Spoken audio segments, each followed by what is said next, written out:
En aquel tiempo, al entrar Jesús en Cafarnaúm, se le acercó un oficial romano y le dijo: Señor, tengo en mi casa un criado que está en cama paralítico y sufre mucho. Él le contestó: voy a curarlo. Pero el oficial le replicó: Señor, yo no soy digno de que entres en mi casa. Con que digas una sola palabra, mi criado quedará sano. Porque yo también vivo bajo disciplina, y tengo soldados a mis órdenes, y le digo a uno: ve y va, y al otro: ven y viene, y a mi criado: haz esto, y lo hace. Al oír aquellas palabras se admiró Jesús y dijo a los que lo seguían: yo les aseguro que en ningún israelita he hallado una fe tan grande. Les aseguro que muchos vendrán de oriente y de occidente y se sentarán con Abraham, Isaac y Jacob en el reino de los cielos. Palabra del Señor. Tenga la bondad de sentarse un momento, por favor.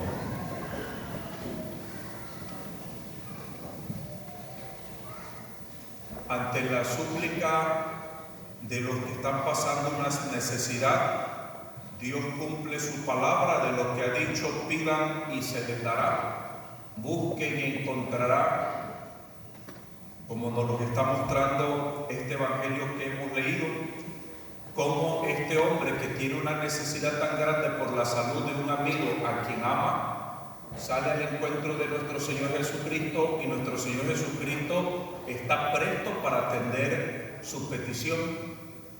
Eso fue lo que pasó en nuestro querido continente con la aparición de nuestra Madre Santísima de Guadalupe. Y no digo solamente México, porque este evento, el acontecimiento guadalupano, es un acontecimiento que desborda a México, América y al mundo. Fray Juan de Zumárraga, el primer obispo de México, que está en aquellos momentos intentando la evangelización con todos los misioneros, llega un momento donde dice: si Dios no interviene directamente, si Dios no interviene con mano poderosa, está la tierra para perderse. Y no era solamente México, sino en Europa también, porque al mismo tiempo que en México, en América, está surgiendo, se descubre este continente y es una esperanza de evangelización, en Europa los estragos y el daño que está haciendo el luteranismo y el calvinismo son terribles. Y mientras en Europa se está perdiendo la fe, mientras en Europa se está atacando a la religión católica, aquí hay una esperanza, porque hay nuevas personas a las cuales dan el evangelio, pero resulta que esas personas preferían la muerte antes que dejarse bautizar. Dicen los historiadores que los frailes, antes de llegar a darles el evangelio, tenían que llegar y primero exorcizar a esos lugares donde estaba esa gente, porque estaban bajo el dominio de Satanás. Por eso Fray Juan de Zumárraga está decepcionado, está desalentado, está triste porque esa gente no quiere aceptar el evangelio. Pero también, sobre todo en México, hay algo muy interesante, porque también los aztecas, los mexicas y toda esta gente están muy tristes, porque ellos todo el tiempo estaban ofreciendo sacrificios. Cada noche, ¿verdad? La luna, el sol se metía, y entonces la oscuridad y todo eso, entonces había que ofrecer sacrificios. Cuando había eclipses había que ofrecer sacrificios, porque ellos pensaban que los poderes del mal, ¿verdad?, iban a terminar con ellos, y entonces tenían que estar en un continuo ofrecimiento de vidas humanas.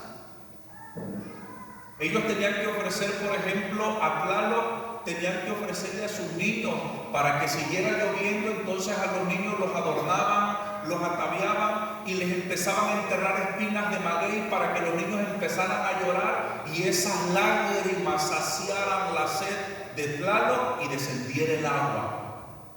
Y vienen los españoles, vienen los frailes y entonces prohíben los sacrificios humanos, prohíben que los papás entreguen a sus niños y se dan cuenta que al otro día el sol vuelve a nacer perfectamente. Entonces viene un eclipse y se dan cuenta que el eclipse pasa y no pasa nada.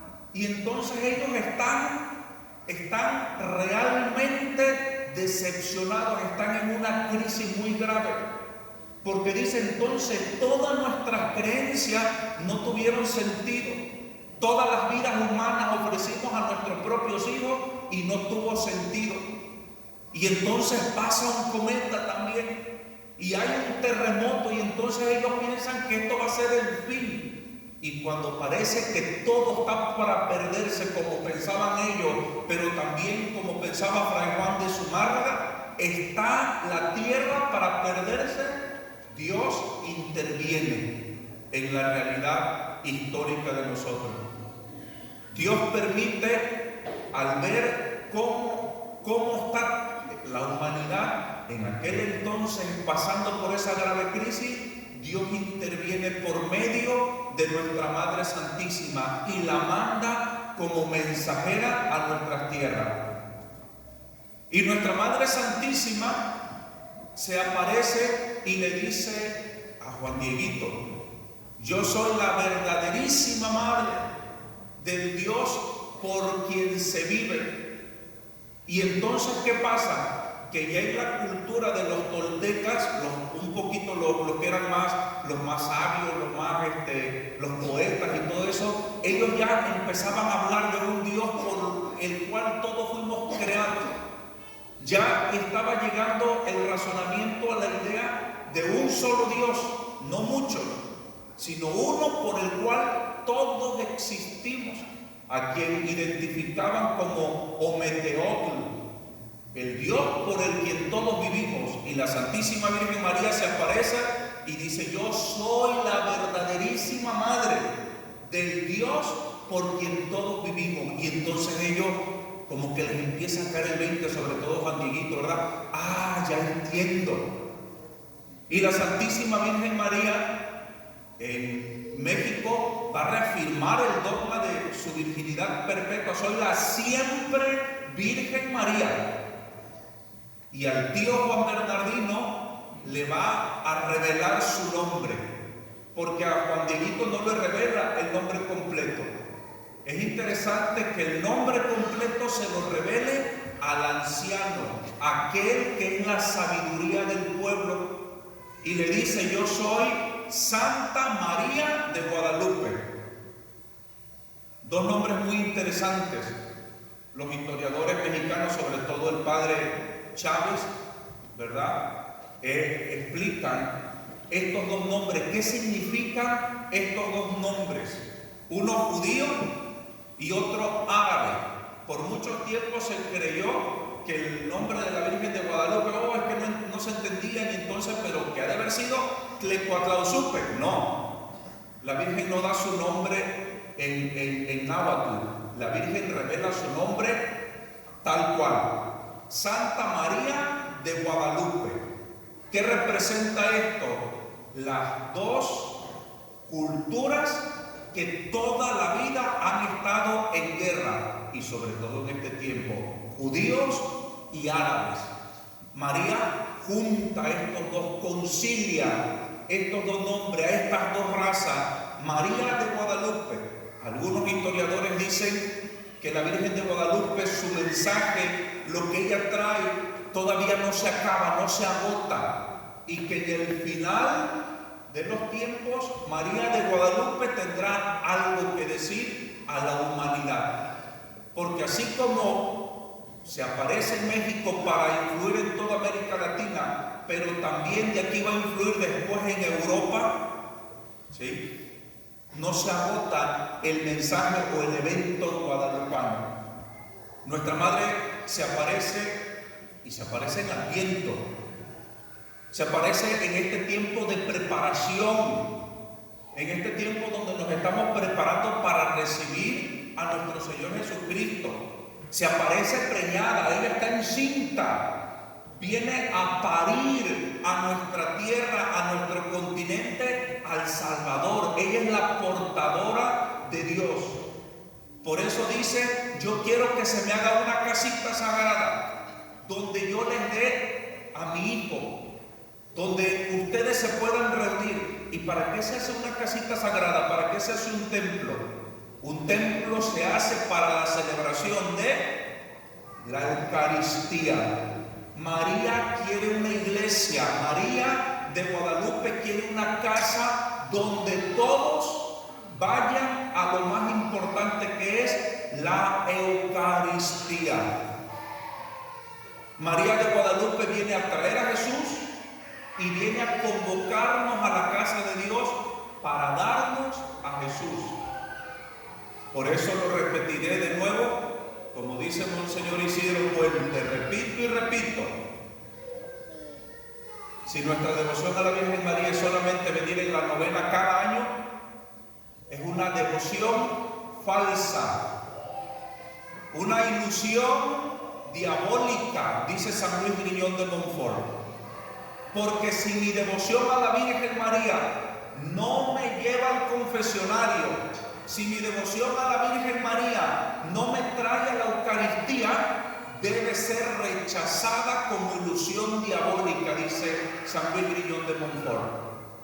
Porque nos estamos haciendo la creencia que por el hecho de traer las flores, está bien que las traigan, creemos que con eso ya cumplimos y no nos volveremos a parar en la iglesia hasta el siguiente año a traer de nuevo nuestras florecitas, ¿verdad? Y eso no es lo que quiere la Virgen María. Ella ha venido a pedir una casa sagrada para que nos convoquemos y en esa casita sagrada se reciba a Cristo. Se reciba a Cristo. Eso es lo que quiere la Santísima Virgen María. A eso ha venido, a traernos la luz, a traernos la esperanza. Por eso debemos cuestionarnos nuestra devoción. Nosotros mismos, atacarnos nosotros mismos, decir: ¿realmente soy un devoto de la Virgen María? ¿Soy un auténtico devoto de la Virgen María? ¿Qué es lo que me convierte en un auténtico devoto de la Virgen María? ¿Prender candela? Eso no me convierte en un devoto de la Virgen, en un buen devoto. ¿Traer flores me convierte en un buen devoto de la Virgen María? Eso no me convierte en un buen devoto de la Virgen María. Porque eso es facilísimo. San Luis Griñón de Montfort le llama los devotos exteriores, así le llama. ¿Sí? ¿Qué es lo que me convierte en un verdadero devoto? El confesarme, el comulgar, el perseverar en la iglesia que Cristo ha fundado. Si no, entonces todo lo que estamos haciendo es estéril, toda la obra que vino a hacer nuestra Madre Santísima a estas tierras. Debemos cuestionarlo. Para terminar, el Papa San Juan Pablo II, él, fíjense, siendo el Santo Padre, él en un momento cuestionó y atacó su devoción. ¿Será que yo soy un buen devoto de la Virgen María? ¿Será que verdaderamente yo le tengo devoción? Y él estaba dudando de si su devoción era auténtica o era falsa. Y llega a sus manos el Tratado de la verdadera devoción de San Luis Griñón de Montfort. Y cuando el Papa Juan Pablo II lee ese libro, dijo: mi devoción es buena y auténtica. Y es inspirado San Juan Pablo II para escribir las maravillosas encíclicas que escribió sobre la Santísima Virgen María de Guadalupe. Por eso nosotros debemos de reflexionar en esto, mis queridos hijos, con todo el corazón. La Virgen María ha venido a preparar el Adviento. A eso vino a México y América Latina. Y fue tan impactante que esto que yo les he dicho de lo que dijo Fray Juan de Zumárraga está escrito porque lo mandó en cartas a España. Pero también después manda las cartas al rey, donde él le dice que está a punto de morir de cansancio, del agotamiento tan grande por los millones de personas que llegan a pedir el bautismo. Ustedes han escuchado porque los libros masones con los que crecimos en la Secretaría de Educación Pública nos decían, uy, que a los indios los hicieron convertir a fuerza, a punta de latigazo, ¿sí o no? Los hacían convertir a fuerza, los agarraban a azotes y por eso los obligaban a bautizarse. Una mentira de toda mentira. Eran los mismos indios que cuando vieron la imagen y comprendieron el mensaje catequético que tenía la Virgen, y ellos solitos iban y pedían, clamaban por el bautismo. Y por eso después Fray Juan de Zumárraga escribe, estoy para morir de cansancio, de agotamiento, porque eran miles y miles de personas que llegaban a México para que les bautizaran, para convertirse en cristianos. Y así tuvimos por mucho tiempo una nación cristiana, hasta que de nuevo está la tierra para perderse. Y si Dios no vuelve a intervenir con mano poderosa, está la tierra para perderse. Esa tierra que Santa María de Guadalupe ganó para Cristo, los mismos mexicanos se la hemos vuelto a entregar a Satanás. Por eso México se está hundiendo y acabará hundido por su idolatría. México acabará mal, peor de lo que está hoy día, por su idolatría, porque le ha dado la espalda a Cristo, que es la vida, para darle culto a la muerte. Por eso, ni aunque venga un presidente como el de El Salvador, ni así van a lograr acabar con la maldad ni con la corrupción, porque esto es obra de la fe que se ha perdido en México, por haberle dado la espalda a nuestro Señor Jesucristo y volver a la adoración de dioses falsos, especialmente al Dios de la muerte, que es Satanás. Por eso, en esta novena, pidámosle a Dios regresar a Él, regresar a Cristo, regresar a su iglesia. Y si quieren darse cuenta si son verdaderos católicos, verdaderos devotos, empiecen a contar desde qué momento no se confiesan y se darán cuenta si su devoción a la Virgen María ha servido o hay cositas que cambiar. En el nombre del Padre, y del Hijo, y del Espíritu Santo. Amén.